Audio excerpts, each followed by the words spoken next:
Hi everyone, Karen here, Chief Wrinkly at Running Like a Wrinkly.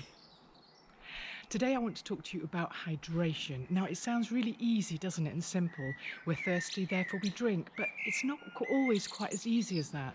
And people regularly tell me that they fall short of their daily water targets. I was actually lucky enough to speak with an ex-Olympian, and he told me that hydration is the thing that makes the biggest difference to your performance. And he even went as far as to say that if you're poorly hydrated in the days leading up to a race, it may not even be worth your while turning up at all. I want to cover 4 things in this video today. Number 1, why you need to drink more as an older runner. Number 2, how to roughly gauge how much you should be having each day. Number 3, how to kind of decide if you're having enough. Number 4, I'm going to give you my 3 top tips to make sure the water gets drunk. Now, these are not brand new tips, you will have heard of them, but my question to you is, are you doing them? So let's get started. So number 1, why do we need to drink more as an older runner? Well, as we get older, our thirst sensation decreases, and also our kidneys are not as efficient at conserving water. Now, this applies equally to both men and women, but if we look at women specifically and add into that the hot flushes and the night sweats of menopause, we can sort of see how maybe we need to drink more as an older female runner. Now, years ago, before I hit the menopause, when I went out for a run of, say, up to 10k, I never used to take any water with me. I can't get away with that now. I take water on every single run, and I make sure I sip away, even though I don't feel thirsty. If I don't do this, then I'll often get a headache later in the day, and my skin might be dry and itchy. Moving on to number 2, how to roughly gauge how much to drink each day.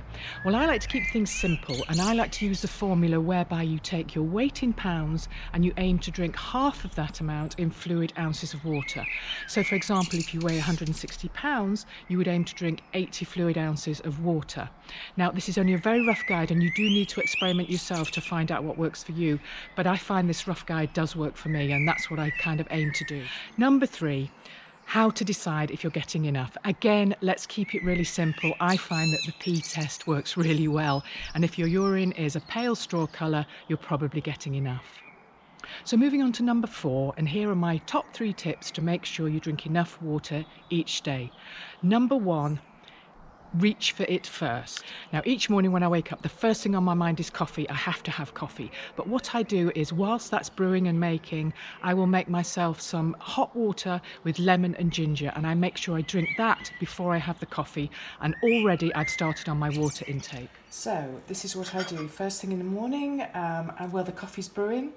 Grab myself a lemon, take a nice big chunk, probably a sort of go in slightly sideways like that, makes it easy to squeeze some nice lemon into there, pop that aside, and then I've got a nice big chunk of ginger here, maybe just take the end off here like this, and so I'll just peel the bits off like that, and then just means taking a couple of slices. I don't grate it, I just cut it into slices like this, pop it in there, and then some boiling water, and pop it in there like that, and it's a lovely fresh zingy drink. You'll be so glad you made it. So I just leave that to steep for a couple of minutes, and that's the first thing I drink in the morning.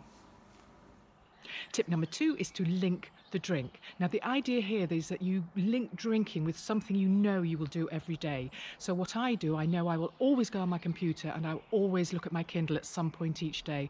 So I've managed mentally to link those activities with having a drink, and I always put a bottle of water by my computer and one by my Kindle, and it's become like an automatic thing, so that gets even more water drunk.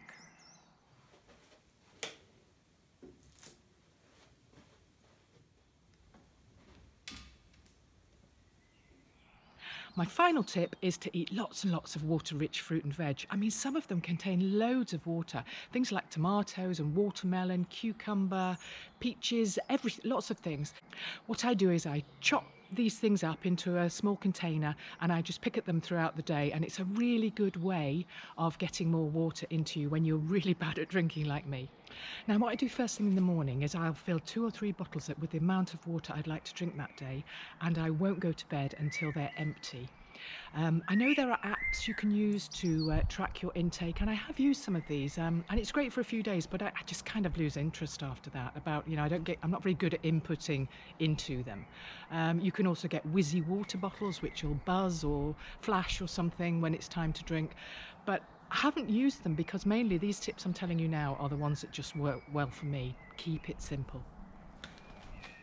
So I hope you found this video useful, especially if you're someone like me who struggles to reach their daily water target.